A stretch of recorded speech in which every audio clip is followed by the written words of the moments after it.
Bienvenue dans la pause fitness. Alors, ce podcast est réservé à ceux qui veulent améliorer leur nutrition, leur entraînement et aussi peut-être leur style de vie. Donc, pour tous ceux qui me suivent depuis quelques temps déjà, vous pouvez me laisser une petite évaluation sur la plateforme de podcast de votre choix. C'est ce qui m'aide le plus. Allez, on démarre l'épisode.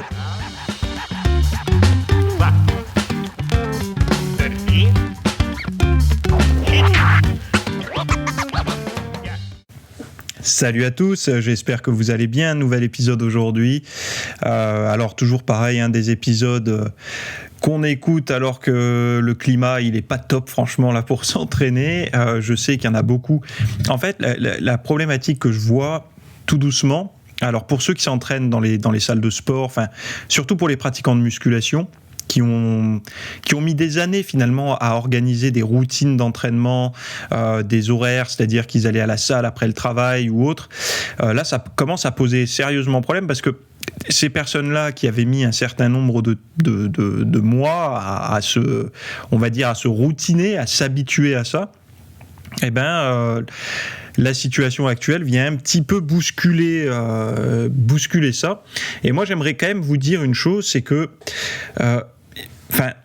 faites-moi confiance au moins sur une chose, n'ayez vraiment pas d'a priori sur l'entraînement à la maison. Je sais que quand moi j'ai démarré l'entraînement, même au bout de quelques années d'entraînement, je m'entraînais en muscu à la salle, comme toi certainement, ou comme je sais pas, un petit peu tous ceux qui s'entraînent en salle. Et j'avais quand même cette appréhension de l'entraînement à la maison, où je me disais, j'arriverai jamais à faire aussi bien. En fait, je pense que l'idée de l'entraînement en salle de sport, c'est un contexte beaucoup plus que synonyme d'efficacité. Alors, pourquoi je vous explique ça comme ça ? Parce que, si vous voulez, l'entraînement en salle, c'est un entraînement qui permet de ne pas avoir à réfléchir. Bon, on réfléchit quand même au programme du jour, ok, mais en fait, on se glisse dans un appareil et on exécute le mouvement, la fonction première de l'appareil, par exemple pour bosser, je sais pas, les cuisses, on se glisse dans la presse à cuisses et on pousse, on travaille ses cuisses.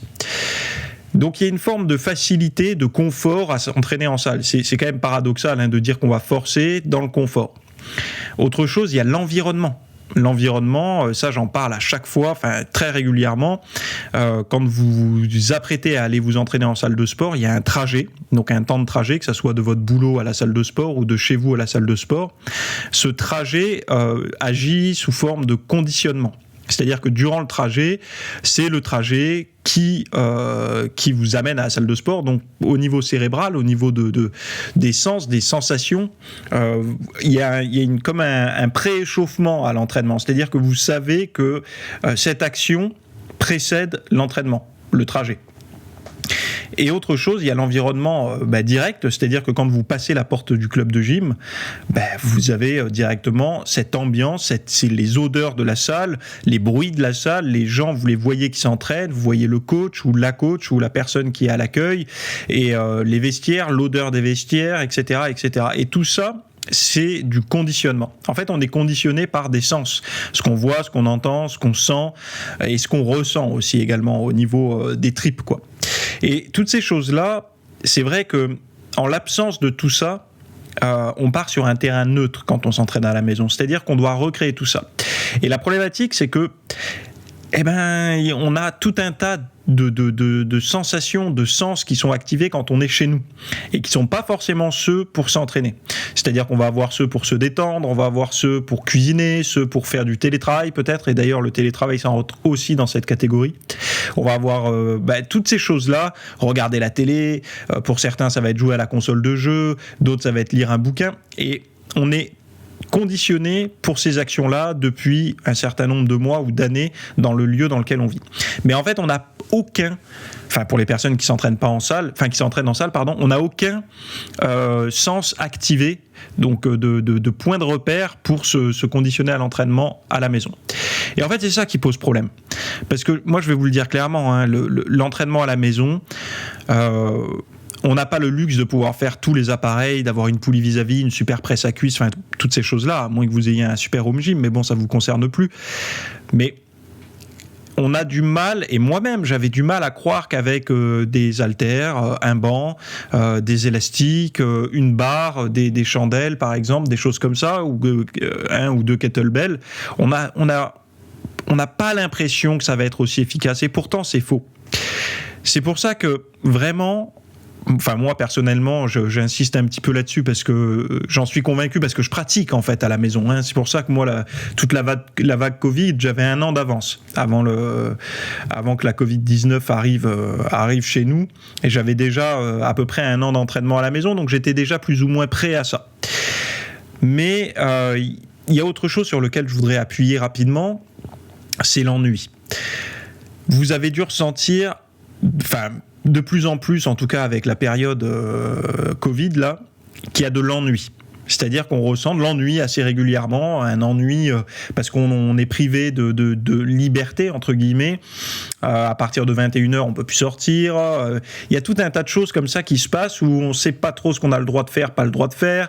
La salle de sport, elle est fermée certainement autour de chez vous. Et donc, bon, ça pose ces problèmes-là, on se met à s'ennuyer. Et je ne sais pas si vous avez remarqué une chose, mais moi, personnellement, je préfère aujourd'hui ressentir... Je trouve que c'est presque moins douloureux de se faire mal physiquement. Donc quand je dis se faire mal physiquement, c'est se cogner ou se blesser ou autre, que de s'ennuyer. L'ennui, je parle pas de l'ennui qui dure 5 minutes et on trouve un truc à faire, hein. Je parle de l'ennui profond. L'ennui en fait qui suit, qui colle à la peau, quoi. Où on se réveille le matin, on se fait déjà chier. Ça pour moi c'est le pire truc qui puisse exister. Parce que c'est là où il y a toute la démotivation qui s'installe. On sent qu'il y a rien qui nous anime, etc. Et cette fois, alors c'est pas de la dépression, hein. Je parle vraiment à petite dose l'ennui, hein. Faites bien la différence entre les deux. Enfin, je pense que ceux qui ont déjà vécu une dépression, ils comprendront la différence. Et cet ennui, il inhibe complètement l'énergie. Je sais pas si vous avez déjà vu ça, mais dans une période où on sent que on tourne un peu en rond au niveau psychologique, on n'arrive pas à trouver un truc à faire, on sent qu'il y a une forme de lourdeur, de mollesse, d'incapacité, de manque de performance, on sent qu'on se dégrade tout simplement. Et en fait à ça, moi je trouve qu'une des meilleures solutions, et j'en parle ça franchement depuis vraiment vraiment des années, c'était bien avant toutes ces histoires de confinement et tout, l'entraînement, le fait de s'entraîner, alors je dis pas de faire le meilleur entraînement du monde, mais de s'entraîner, par exemple de faire des pompes, de faire des tractions, de faire des abdos, de faire du cardio si c'est possible, en fait de vous bouger, de faire circuler le sang, de faire quelque chose d'intense au niveau physique, et bien vous allez voir que vous allez balayer cette sensation. Vous allez vraiment, testez-le. Quand vous êtes dans une période un peu de mollesse comme ça, d'ennui, de remise en question, de oh là là, ça sert à rien de reprendre le sport parce que les salles sont pas ouvertes, ne soyez pas dépendant de ça.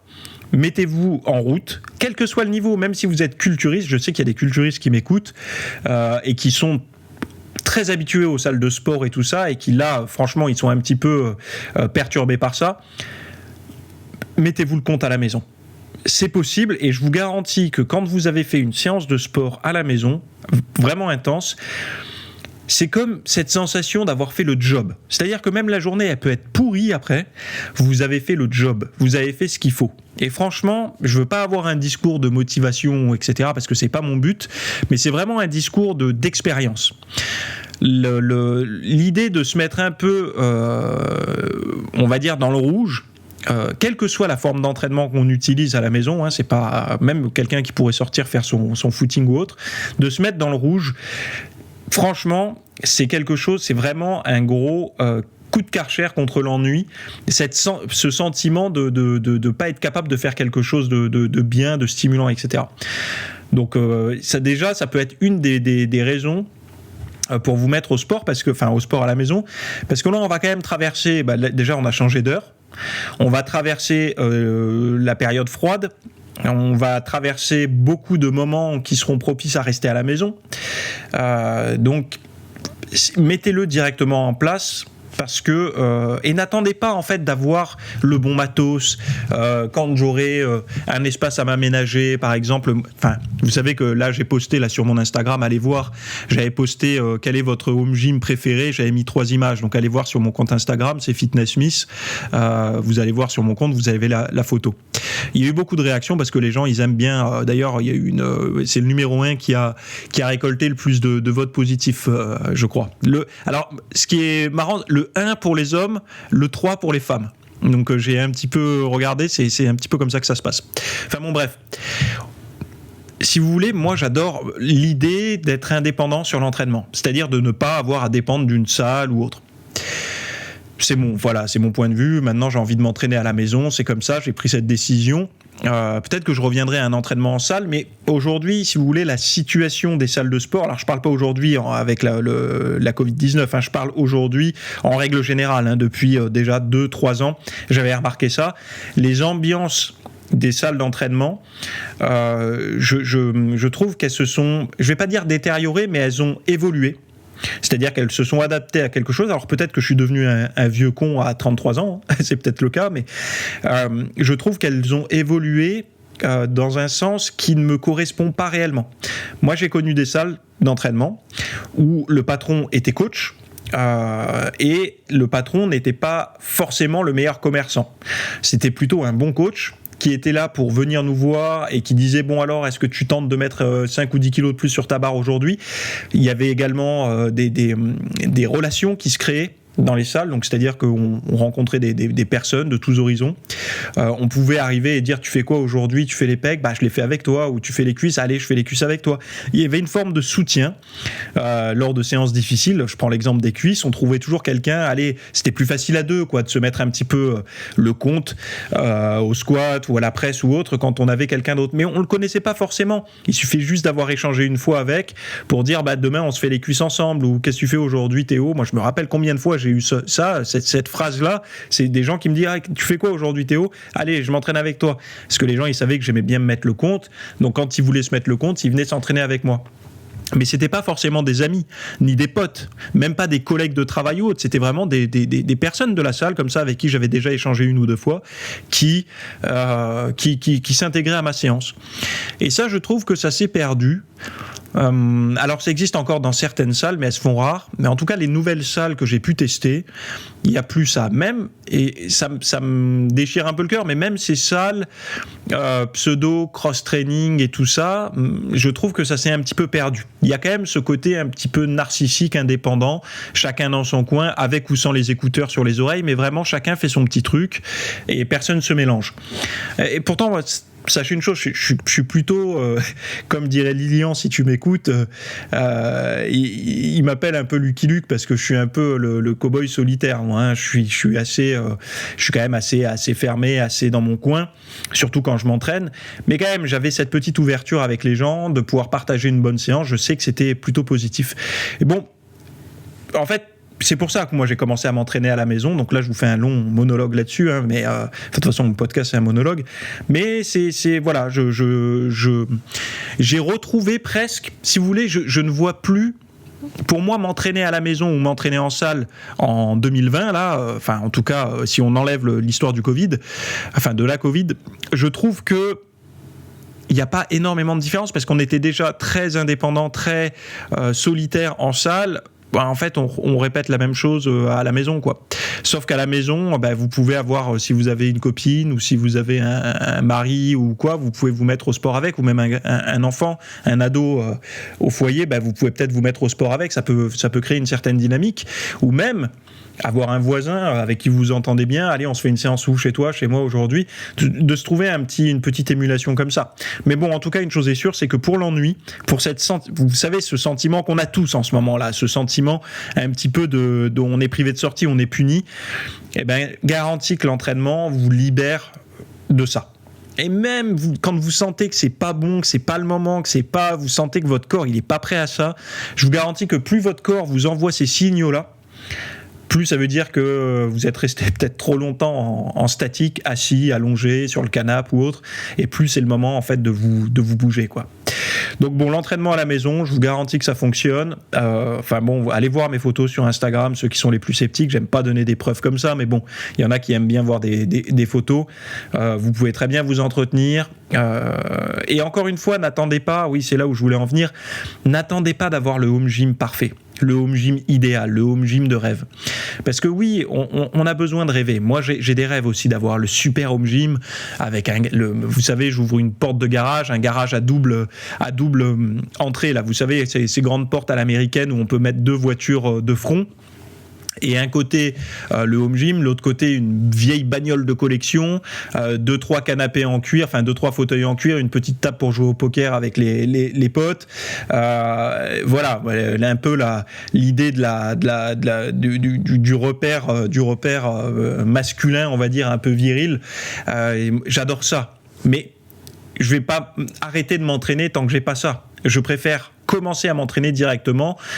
Et puis dites-vous une chose, c'est que moi, c'est un des abonnés qui a appelé ça un home gym minimaliste, ce que je fais moi, parce que je m'entraîne dans mon salon et en fait je pousse mon canapé, je pousse la table basse, hop, je sors ma barre, mes haltères, etc. et je fais mon entraînement.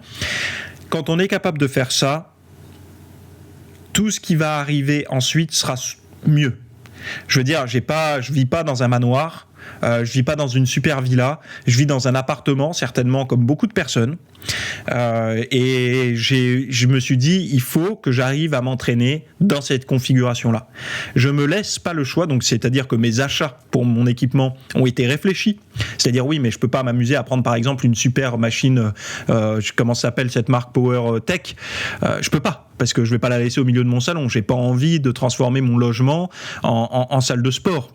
En fait, moi, mon but, c'était de le transformer en salle de sport sur mesure. C'est-à-dire que sur mesure et pour 1 heure de temps, et après pouvoir remettre toute la configuration initiale d'un salon normal en un clin d'œil. Et donc, du coup, il y en a qui m'ont dit « Ouais, mais ça prend du temps et tout. » Non. Moi, quand je prépare mon salon pour m'entraîner, ça me prend moins de 5 minutes. C'est-à-dire qu'en moins de 5 minutes, mon salon est transformé en salle de sport. Combien de temps il vous faut pour aller à la salle de sport ?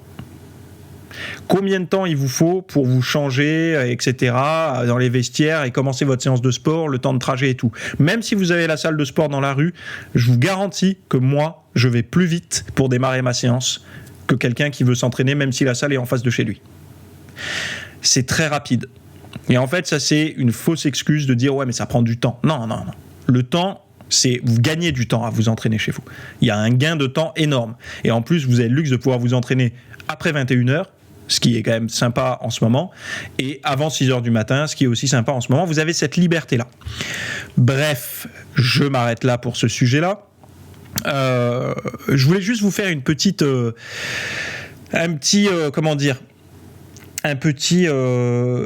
note par rapport au podcast.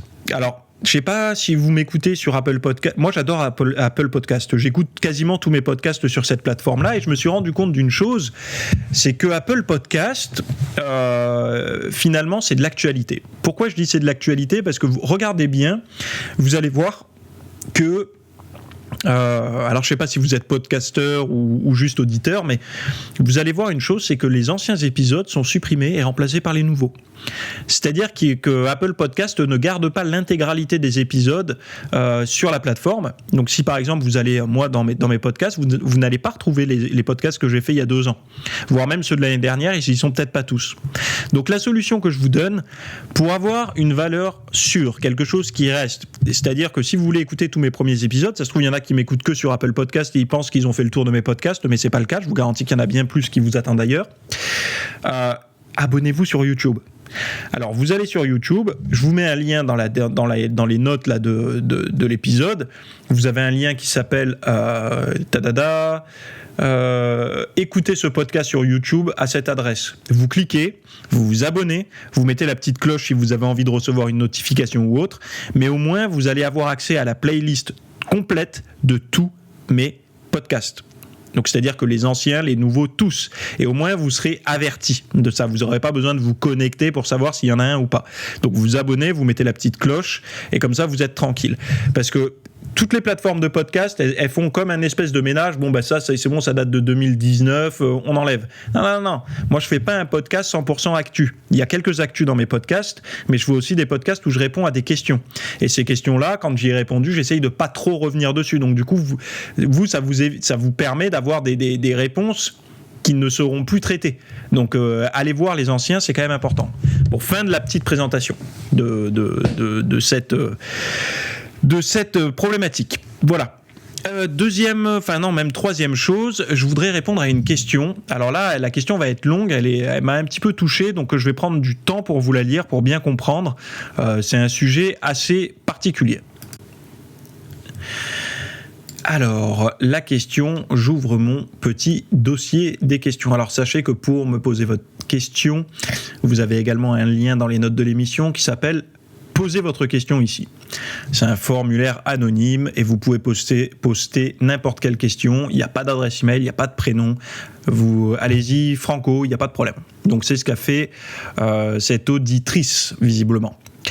Alors, je vous lis la question.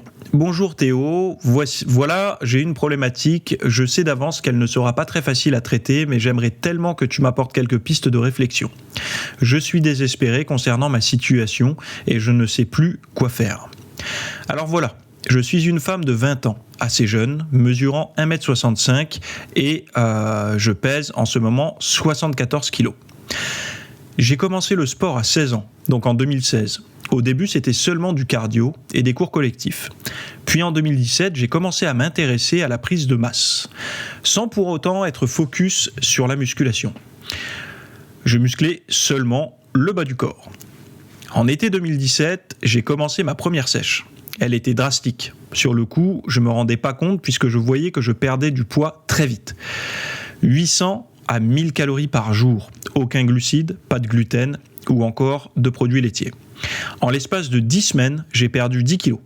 Puis arrive septembre 2017 où commence l'enfer. En effet, j'ai commencé à développer des TCA. Donc TCA, ce sont des troubles du comportement alimentaire. Je compulsais sur la bouffe en permanence. Je mangeais ce qui me faisait réellement plaisir et ce que je me suis privé durant cette perte de poids. Depuis septembre 2017, je suis boulimique vomitive. Donc boulimique, vomitive, en fait la boulimie, pour expliquer aux gens, c'est quand les personnes mangent sans avoir faim, donc un petit peu sous des pulsions. Et vomitive, vomir, c'est une stratégie de compensation, comme les laxatifs pour certains, comme l'excès de sport, etc., etc. Donc la boulimie, comparée à l'hyperphagie, la boulimie, c'est on mange à outrance. Et il y a une stratégie derrière de compensation. Vomir, les laxatifs, excès de sport. Et à l'inverse, l'hyperphagie, c'est la même chose que la boulimie, sans stratégie de compensation derrière. Donc c'est-à-dire qu'on ne fait rien derrière, on reprend son alimentation normale. Donc voilà, depuis septembre 2017, je suis boulimique, vomitive. Puis un an après, j'ai arrêté de vomir, mais je compensais autrement. Sport, du jeûne, etc. Jusqu'à l'été 2019, où là, j'ai découvert le jeûne intermittent. Je l'ai mis en place, puis je me sentais mieux. Enfin, inconsciemment, je me disais que tant que je dépassais 16 heures de jeûne, je pouvais consommer ce que je veux. Bien entendu, j'avais perdu un peu de poids, mais direct, dès que j'ai arrêté, j'ai repris mes kilos. Désespéré et fatigué, j'ai lâché prise. Côté entraînement, je me donnais toujours à fond.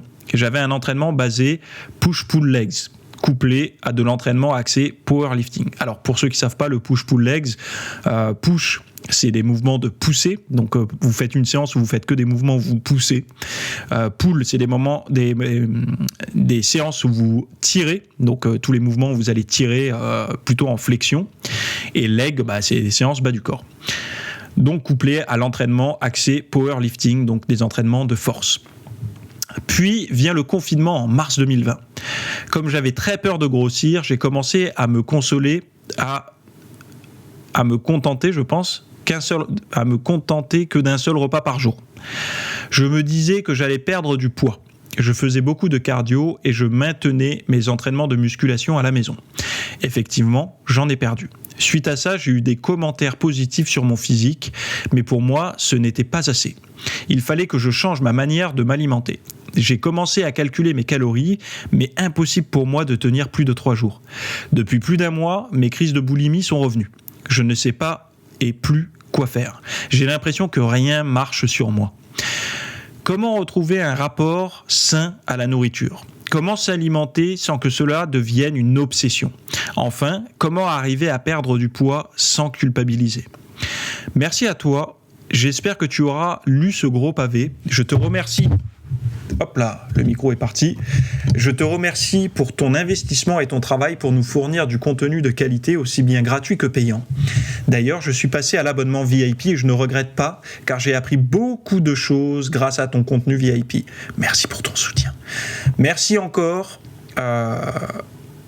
pour ça. Alors, eh bien écoute, je vais te répondre en plusieurs temps. La première chose, et c'est la chose qui me saute le plus aux yeux, c'est que tu fais partie des gens de l'extrême. Quand je dis des gens de l'extrême, c'est comme ça que moi je les perçois. Je pense que ce sont des gens qui ont besoin d'avoir des choses significatives devant les yeux pour avancer. L'avantage de ce genre de personnes-là, c'est que quand tu te lances dans quelque chose, tu le fais à fond. Mais la problématique, c'est que tu attends des résultats rapides. C'est-à-dire que c'est un petit peu, je vais te donner un exemple, mais c'est un petit peu comme une personne qui mettrait des euros en bourse, donc qui achèterait des actions et qui attendrait immédiatement de gagner, d'être entier. Et c'est une personne qui, dans l'extrême, ferait des mauvais choix, mettrait trop d'argent à droite ou à gauche, ou vendrait à des mauvais moments, et donc du coup, peut-être, perdrait son argent. Là, c'est un petit peu la même stratégie. En fait, toi, tu veux être bien maintenant. Donc, tu as eu des retours positifs, ça veut dire que le regard des autres t'importe beaucoup. Le regard des autres, c'est important. Ok, ça peut nous motiver, nous démotiver, ou alors nous apporter peut-être des petits coups de fouet à des moments où on se laisserait un petit peu trop aller. Mais n'oublie pas une chose, c'est que plus les années vont passer, plus être en forme va devenir quelque chose de rare autour de toi.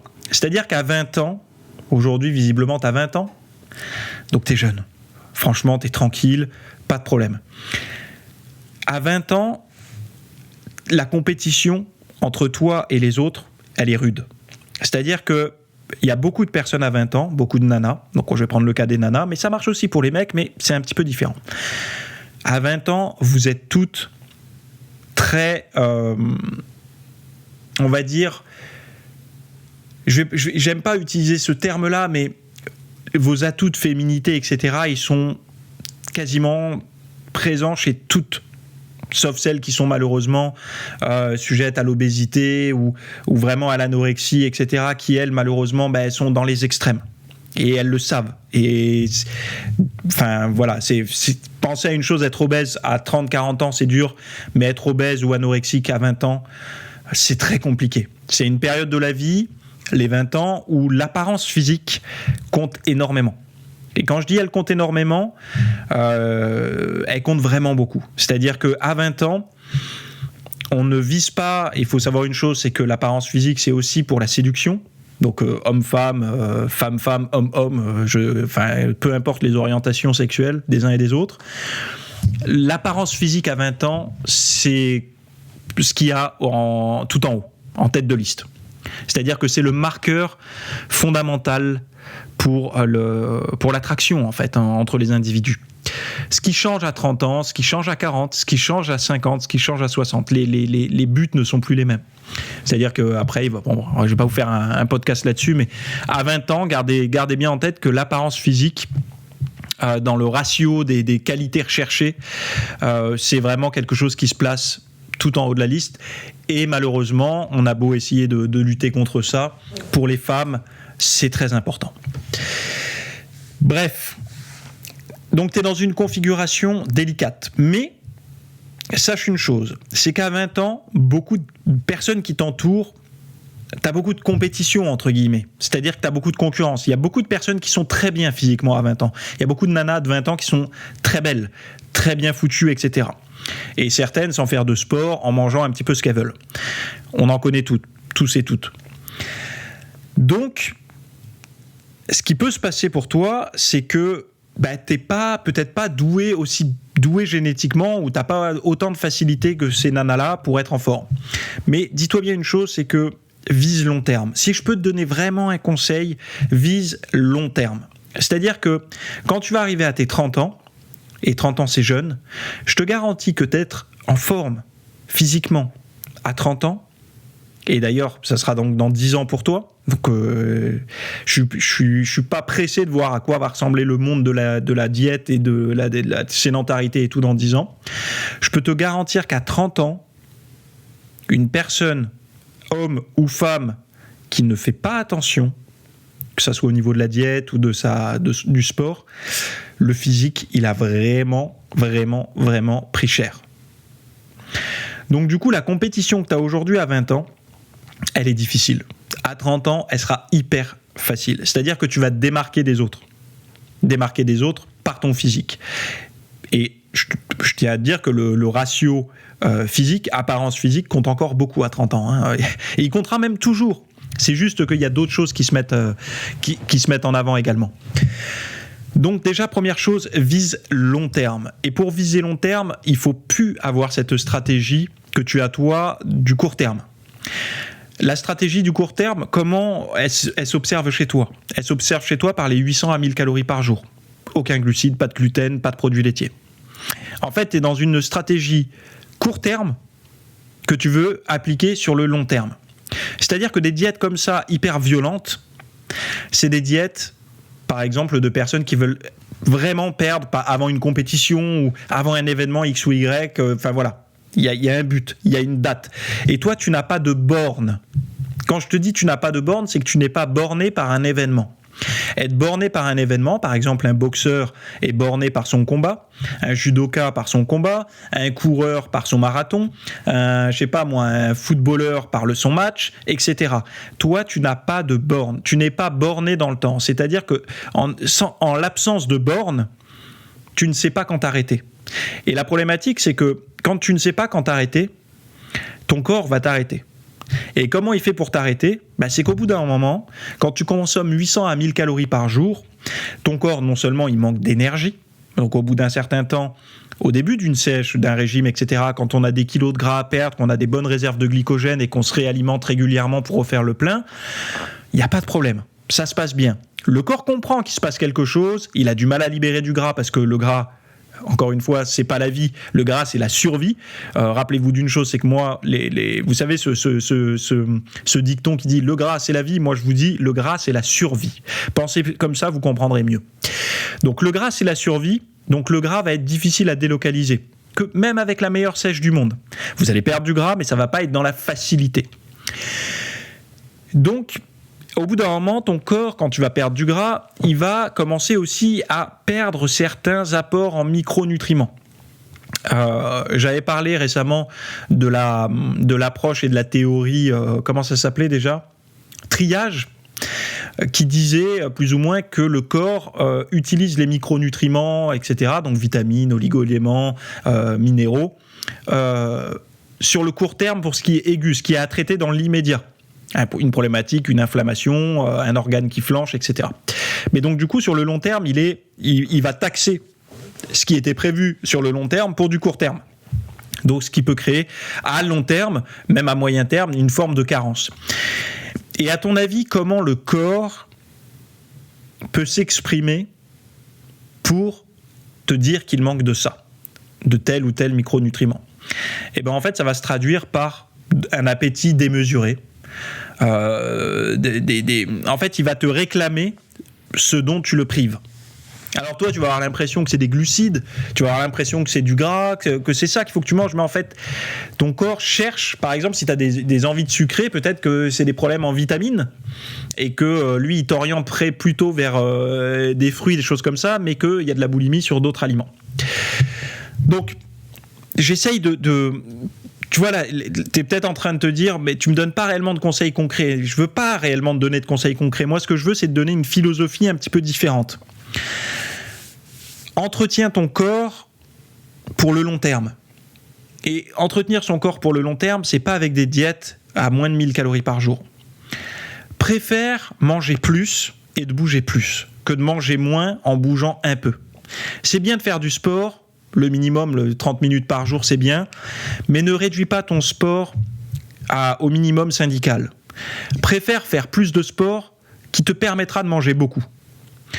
En mangeant plus, tu peux même être en légère hypocalorie en mangeant plus. C'est-à-dire que si tu décides de faire un peu plus de sport, tu mangeras plus. Donc du coup, tu auras un apport en micronutriments qui sera également un peu plus important. Vois les choses plus comme ça. Mange. Beaucoup de personnes pensent que moi, personnellement, je mange peu parce qu'ils voient une assiette de temps en temps. Mais je mange beaucoup, en fait. J'ai souvent des repas et la densité nutritionnelle que j'ai est assez importante. Je mange à ma faim et je mange des choses qui m'apportent beaucoup de micronutriments. Je prends également des compléments alimentaires. Mais garde bien ça en tête. Vise le long terme. Quand tu es dans une période où tu es à moins de 1000 calories par jour, avec beaucoup de sport et un mental qui flanche un peu à cause de tout ça, tu ne peux pas espérer trouver comme ça, en claquant des doigts, une méthode qui va te guérir ou te sortir de cette situation. Ce qui va te sortir de cette situation, c'est de la vitalité. Et comment retrouver de la vitalité ? La vitalité, c'est quand tu as un bon équilibre. En fait, pour moi, la vitalité, je vais t'expliquer comment ça se passe. C'est ma théorie personnelle. L'homme est fait pour être en fait à mi-chemin entre deux états. Un état où il n'a pas de vitalité du tout et un état où il a beaucoup trop de vitalité qu'il ne peut pas gérer. Et donc en fait, quand il est dans cette zone idéale, entre deux, il a une bonne vitalité. Et qu'est-ce qu'on pourrait appeler avoir une bonne vitalité ? Avoir une bonne vitalité, c'est quand tu manges et quasiment tout ce que tu manges, tu sens que tu le digères bien. Certains anciens appellent ça pouvoir faire feu de tout bois. C'est-à-dire un petit peu, tu sais, l'adolescent qui dort 10-12 heures par nuit, qui fait du sport, qui mange n'importe quoi et qui n'a aucun problème digestif et tout. On dit qu'il a une bonne vitalité et il peut faire feu de tout bois. Ce qui ne veut pas dire qu'il faut le faire, mais par rapport... On a tous déjà entendu, toi qui as 20 ans, tu as déjà entendu ça aussi, quelqu'un qui disait « Ouh là là, mais moi je peux pas manger autant de chocolat parce que je serais malade ». Et souvent, c'est des personnes qui ont 40, 50, 60 ans qui disent ça parce que ils se sont bien rendus compte que la vitalité baisse et leur capacité digestive et tout n'est pas aussi vaillante qu'à 20 ou 30 ans. Bon, déjà 30 ans, s'il y en a qui ont mangé mal toute leur vie, c'est déjà usé. Bref, la vitalité déjà, c'est ça. Pouvoir faire feu de tout bois. La vitalité, c'est se sentir capable de. Donc c'est être capable de se projeter aussi, de se dire j'ai la capacité, je me sens capable de ça. Et ça, le sport aide à ça en fait, parce que le sport te permet de voir tes limites, de voir où est-ce que tu es capable d'aller. Donc du coup, le quotidien te paraît beaucoup plus simple. Mais pourquoi je te parle de vitalité ? Parce que quand tu es trop au régime, quand tu fais beaucoup de sport, tu perturbes ton sommeil parce que tu manges plus assez, tu fais beaucoup de sport, tu as du stress, ton sommeil est perturbé, tes journées, tu sens de l'anxiété et tout ça. Tu demandes beaucoup à ta vitalité. C'est-à-dire que ta part de vitalité, imagine que tu te réveilles le matin avec une jauge de vitalité qui est pleine, eh ben, tu vas la dispatcher entre les diverses choses que tu vas faire dans la journée. Quand tu attaques d'entrée de jeu avec un mauvais sommeil, déjà ta jauge n'est pas pleine, donc ta vitalité n'est pas au top. Tu es stressé, donc tu vas taper dedans. Ta capacité digestive est réduite parce que tu es au régime, donc ta vitalité va baisser encore, etc., etc. Tu vas faire du sport, etc. Donc du coup, tu vas arriver à midi, ta vitalité sera déjà morte, et voilà, on a besoin de vitalité pour se régénérer, pour se réparer, pour penser, pour agir, pour faire tout un tas de choses dans la journée. Donc ça, c'est la situation où ta vitalité manque. Et ensuite, tu as la vitalité qui est en excès. Alors certains vont se dire la vitalité en excès c'est bien parce qu'on pète la forme et tout. Non, ça c'est la vitalité optimale. La vitalité en excès, je vous dis ça pour schématiser. En fait, la vitalité en excès, c'est quand on apporte trop. On mange beaucoup, on prend du poids. Au début, on n'en prend pas trop, donc on se régénère. Donc toi, par exemple, quand tu es dans une situation où tu as trop peu mangé et donc du coup, tu as perdu beaucoup de poids, ton corps au début va refaire un petit peu des stocks, etc. pour te remettre une bonne vitalité. Ce qui ne veut pas dire que le physique dans le miroir va te plaire, mais en tout cas, ton corps va recréer des conditions optimales au niveau de ta vitalité pour que tu te sentes bien au niveau santé et tout. Après, tu pourras bosser là-dessus avec l'entraînement et des ajustements, mais il va chercher à te remettre en selle au niveau de la vitalité. Mais une personne qui mangerait trop, donc une personne, quand elle arrive au stade obèse, pour moi, c'est une personne qui est en excès de vitalité. Et en fait, cet excès de vitalité, le corps ne sait pas quoi en faire. Donc, imaginez avec des petits bras que ça arrive, trop de vitalité, et ça s'effondre. Et au bout d'un moment, il faut le dispatcher, donc on le stocke. On stocke du gras dans le ventre, dans les jambes, un peu partout. Et cet excès, ces tonnes et ces tonnes de vitalité qui abondent dans le corps, eh ben, ça rend malade parce que ça épuise. Et donc pour moi, c'est un petit peu l'image que j'essaye de vous donner de ce que peut être l'obésité. Un excès de vitalité, un excès d'énergie, un excès d'apport de nutriments, etc., qui viennent se stocker et qui viennent faire effondrer le corps sous cette abondance. Donc, trop de vitalité, non. Pas assez, pas bien non plus. Il faut se trouver dans la zone optimale. Et la zone optimale, tu peux l'obtenir que si tu manges ce dont tu as besoin. Tu ne peux pas espérer être au top avec 800 à 1000 calories. Tu ne peux pas espérer être au top en quelques jours comme ça en claquant des doigts. Vise le long terme. Si tu vises le long terme avec une approche cohérente, c'est-à-dire essaye d'avoir les meilleurs réflexes alimentaires possibles maintenant, à 20 ans, si tu les as maintenant, dis-toi que tu les garderas toute ta vie. Donc c'est quoi ? C'est essaye de manger le moins transformé possible. Des aliments, je sais pas, habitue-toi à aller faire des marchés de temps en temps, de la viande de bonne qualité, du poisson de bonne qualité, enfin en tout cas des aliments bruts, non transformés. Fais du sport, écoute-toi. Quand t'es fatigué, quand t'es pas fatigué, etc. Mais remets-toi en selle tout doucement, mais mange et à ta faim, mais des bonnes choses. Et tu verras que si tu manges à ta faim des bonnes choses, c'est difficile de prendre du poids. Parce que c'est très difficile d'avoir beaucoup de calories quand on mange sainement. Des gens qui disent « j'arrive pas à perdre du poids alors que je mange sainement », je demande à voir. Parce que souvent le sainement, c'est que les gens mangent certes du riz brut, donc non transformé, du riz comme ça, mais ils en mangent trop. Mais c'est pas ça en fait, manger sainement. C'est avoir une forme de hiérarchie dans son assiette et d'équilibre par rapport à ce qu'on fait de sa journée. Quelqu'un de sédentaire qui mangerait des grosses assiettes de riz, c'est pas raisonnable en fait. Il n'a pas besoin d'autant de réserves énergétiques comme ça, sous forme de glucose. Non, c'est pas logique. Donc vise le long terme, et ton corps, tu verras qu'il va commencer à te répondre. À parler, non, il va pas parler, mais il va commencer à te dire là, t'es apte à faire telle ou telle chose. N'oublie pas que les TCA, moi, je gère pas la sphère psychologique, je suis pas psychologue, ni psychiatre, ni tout ça. Donc, je pense que si toi, tu penses vraiment vivre ce genre de trouble, va voir un psy. Les psys en France, c'est mal vu. C'était mal vu. Je sais pas si ça l'est encore aujourd'hui, mais pour moi, je vois plutôt le psy comme quelqu'un qui se laisse pas aller. Vous savez, dans l'entourage.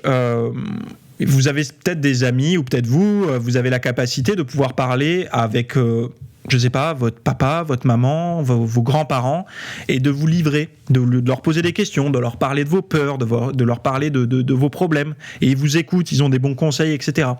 Mais dites-vous qu'il y a des personnes, et peut-être vous n'avez pas cette relation privilégiée. C'est-à-dire que vous êtes souvent la personne à qui on vient se plaindre, ou à qui on vient demander conseil, mais vous n'avez personne à qui vous livrer.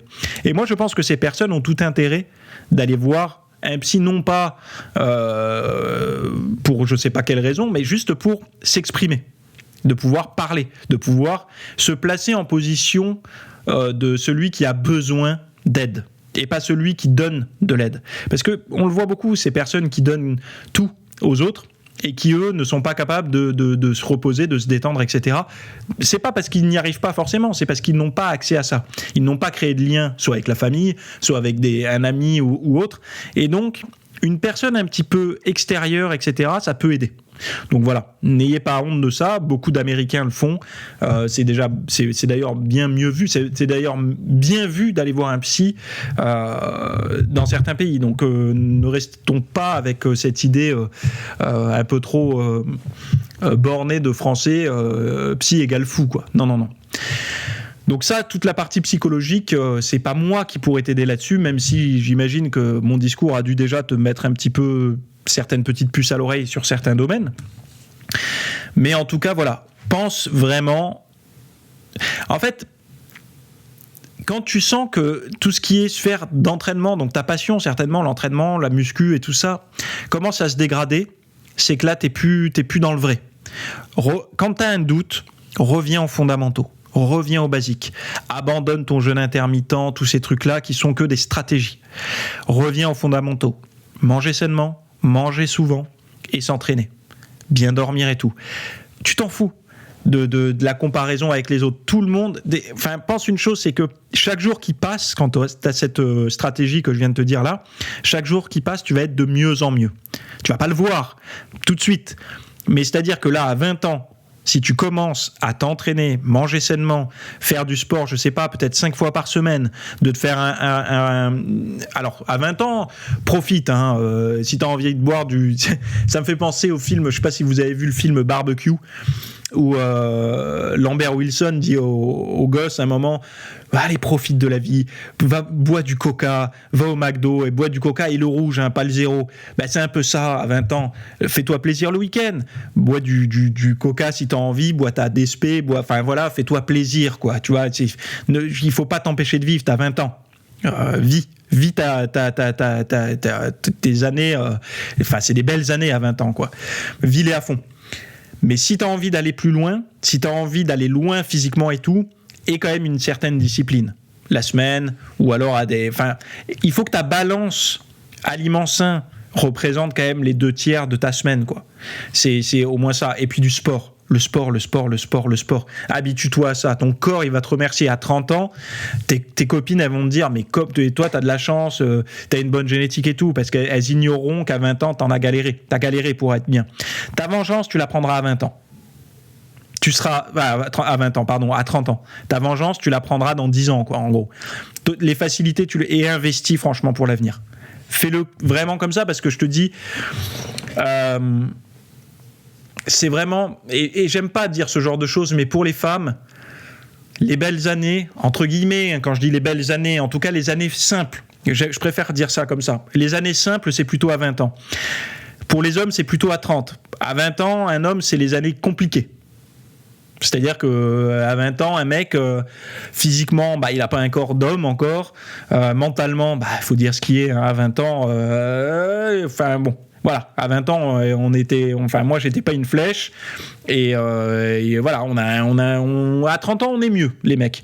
Mais à 20 ans, les femmes, elles sont déjà plus mûres, plus matures, enfin, en tout cas que les hommes équivalents à 20 ans, et physiquement, en général, elles sont au top. Il y a une forme et d'ailleurs vous le voyez, c'est pas pour rien que les mecs, vous savez, les bonhommes riches, les acteurs et tout, souvent ils reviennent, hop là, quand leur nana elle a pris un peu trop de bouteilles, ils reviennent, et souvent c'est des nanas de 20, 21, 22 ans. Il y a une réalité, en fait, on l'observe. Ça veut pas dire que je le valide ou que c'est moral ou immoral, c'est juste une observation qu'on peut faire. Mais tout comme un homme peut être bien à 20 ans s'il se cultive, une femme peut être bien à 30, à 40, à 50, à 60, à partir du moment où elle s'entretient. Donc, ça vaut pour les deux, les hommes et les femmes, mais investis pour l'avenir. C'est-à-dire que tu peux déjouer un petit peu ces règles sociétales, sociales qui se sont un peu imposées à nous au fil des décennies là, qui sont passées, en investissant sur toi en termes de bonne alimentation et tout ça. Bon, je m'arrête ici parce que je voulais pas faire un truc trop personnalisé, dans le sens où je voulais pas trop m'attarder sur quoi manger, quand manger, parce qu'en fait c'est entretenir le mythe du petit détail que tu aurais oublié qui ferait que ça te sauverait la vie. En fait, c'est un style de vie global qu'il faut que tu appliques. Et je pense que quand on oscille entre sèche extrême, prise de masse, sèche extrême, boulimie, toutes ces choses-là, c'est qu'en fait, on n'a pas encore accepté que le style de vie qu'on doit appliquer n'est pas celui qu'on veut. Celui qu'on doit appliquer, c'est un style de vie différent.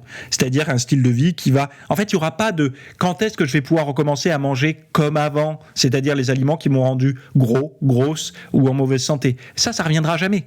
Tu pourras les manger de temps en temps pour te faire plaisir. Mais tu ne peux pas reprendre un style de vie qui t'a conduit à être mal. Donc, c'est-à-dire que tout ce que tu as fait aujourd'hui qui t'ont amené à être mal, il faut cette stratégie. Ok, tu as testé, c'est une erreur, c'est parfait. C'est comme dans la science. Tu as testé, Si tu as fait un essai-erreur, ça n'a pas fonctionné. Tu peux recommencer avec un autre essai. Et moi, en ayant un peu d'avance sur toi, quand même, au niveau de ma pratique et de mon expérience, je peux dire que m'enchaînement, inspire-toi peut-être de mes travaux, hein. Tu es dans l'espace VIP, donc tu sais voilà, plus ou moins ce que je recommande, mais vise moyen-long terme et vise pas court terme. Voilà. Bon, je m'arrête ici. Un sujet un petit peu plus léger. J'ai fait ce week-end 13. Je vous ai proposé 13 supersets à faire à la maison pour aller un petit peu dans le thème de la situation actuelle. Des supersets à faire avec un banc et 2 haltères seulement, pas besoin de plus d'équipement.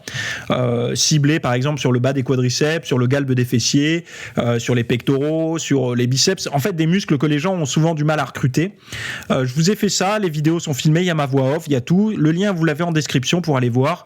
Et enfin, dans les notes du podcast. Et n'oubliez pas, comme j'ai dit tout à l'heure, abonnez-vous et activez la petite cloche sur YouTube pour tous mes podcasts, parce que forcément, si vous les écoutez ailleurs, vous n'avez pas l'intégralité des épisodes. Voilà, le lien est dans les notes de l'épisode. À très bientôt. Bye bye. Non, ne t'inquiète pas, c'est pas chez toi que ça sonne, c'est ici. En fait, c'est juste pour attirer un petit peu ton attention et te dire que tu as devant les yeux, en description de cet épisode, plusieurs liens, dont un pour aller noter mon podcast avec des petites étoiles sur la plateforme que tu préfères, iTunes, je sais pas quoi, Spotify, etc. Mais également, tu peux aller retrouver tous les liens que j'ai cités dans l'épisode. J'ai essayé de faire des descriptions avec tous les liens, comme ça au moins ça vous donne des accès directs à toi et à tous ceux qui m'écoutent, de manière à pouvoir trouver directement le contenu. Donc voilà, j'espère que cet épisode t'a plu. N'hésite pas à t'abonner sur la plateforme de podcast que tu préfères. Et c'est toutes les semaines à 8h du matin, le mardi. Bye bye.